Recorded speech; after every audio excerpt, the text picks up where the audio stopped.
మహిళా సంఘ సభ్యులు, నాయకులు, అక్క చెల్లెలందరికీ పేరు పేరున నమస్కారం తెలియజేస్తాను. ఈరోజు గౌరవ ముఖ్యమంత్రి రేవంత్ రెడ్డి గారు తెలంగాణ ప్రజాపాలన ప్రభుత్వం తెలంగాణలో ఉన్నటువంటి ఆడబిడ్డలందరికీ కూడా సారే కింద ఇందిరమ్మ చీర పెట్టాలని నిర్ణయం తీసుకొని ఇందిరమ్మ ఉక్కు మహిళ ఆ తల్లి జయంతి మన నవంబర్ 19 నాడు ఈ కార్యక్రమాన్ని ప్రారంభించి రాష్ట్ర వ్యాప్తంగా 18 సంవత్సరాల నుంచి 100 సంవత్సరాల దాకా బతుకున్న ప్రతి ఒక్కరికి కూడా చీరించే కార్యక్రమాన్ని తీసుకొని ఈరోజు హుస్నాబాద్లో ఈ కార్యక్రమాన్ని ప్రారంభిస్తా ఉన్నాం. ఈ కార్యక్రమంలో నాతో పాటు పాల్పంచుకున్నటువంటి గౌరవ జిల్లా కలెక్టర్ గారు, పిడి డిఆర్డీఓ గారు, ఆర్డీఓ గారు, సిగిల్ అధ్యక్షుడు, లైబ్రరీ చైర్మన్ గారు, మార్కెట్ చైర్మన్ గారు, అదేవిధంగా మండల మహిళా సమైక్య అధ్యక్షురాలు, గ్రామ అధ్యక్షుడు, వివిధ సంఘాల సంబంధించిన నాయకులు, స్థానిక అధికారులు, స్థానిక నాయకులు, వారికి అందరికీ నమస్కారం తెలియజేస్తా ఉన్నాను. ఈరోజు మీరు చూస్తూ ఉన్నారు, మహిళలకు సంబంధించి ప్రభుత్వం అనేక కార్యక్రమాలు తీసుకుంటా ఉంది. మహిళల అభివృద్ధికి సమగ్ర అభివృద్ధికి అవకాశం ఉంటుంది, ఒక అడుగు ముందుకు చేయగలుగుతామనే ఆలోచనతో ప్రభుత్వం అన్ని రకాల చర్యలు తీసుకుంటా ఉంది.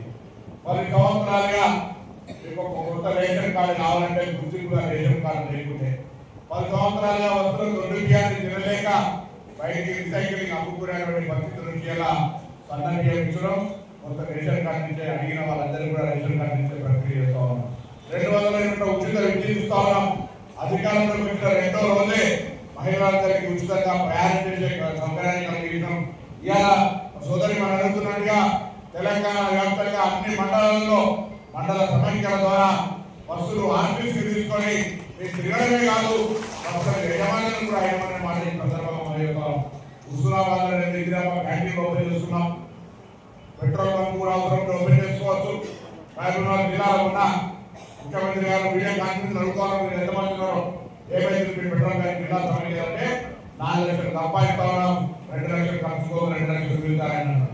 మండల సమైక్య బస్సు వస్తే పక్కన చిగురుమాడి మండలం మీద పొద్దున చెప్తా ఉన్నారు, సైదాపూర్లో కరీంనగర్ జిల్లా ముందు కోరగా తీసుకుంటే ఇవన్నీ మండలాలు ఇంతకే ఎగిపోయినాయి. కానీ అక్కడ బస్సు ఇచ్చేలా నెలకు 69,000 రూపాయల లాభం మండల సమైక్యకు